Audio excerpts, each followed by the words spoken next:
Real Madrid stands on the edge of a selection storm. Jude Bellingham's recovery, now reportedly edging toward a late February return, is more than a medical milestone. It is the kind of footballing event that forces managers to choose between momentum and reintegration, between protecting young breakthroughs and unleashing a world-class performer.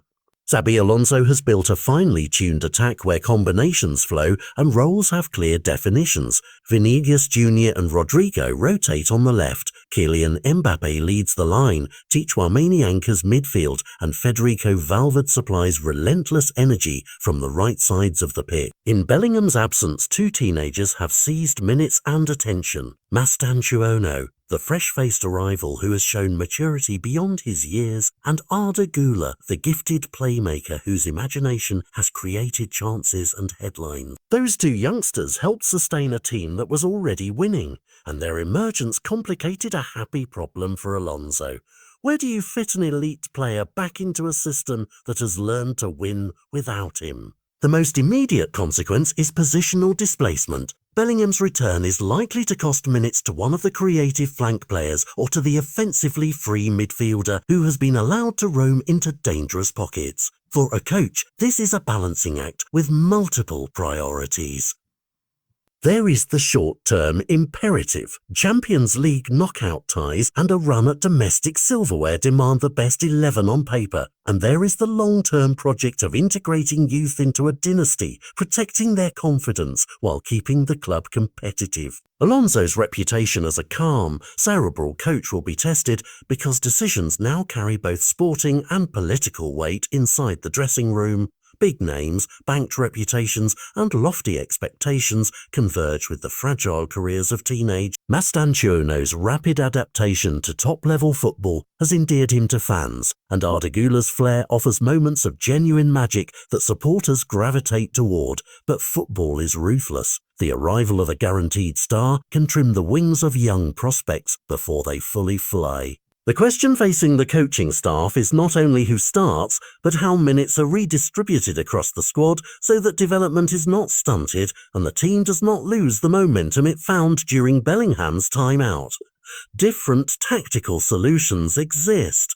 Alonso could tweak the formation to accommodate all threats, stagger minutes, use a double pivot more often, or shift one of the young players into a different role where they can continue growing without clogging the primary creative channel. That approach demands patience and faith from supporters who understandably want immediate results, and it demands humility from players asked to accept different responsibilities or a temporary reduction in prominence. Another factor is psychology.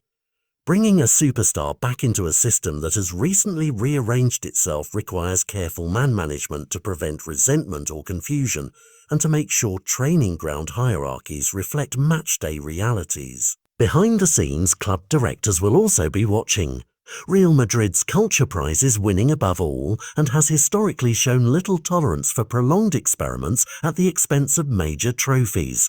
Decisions will be measured against the calendar and the size of the prize on offer. For Mastantuono and Guler, the coming weeks are a test of character as much as talent.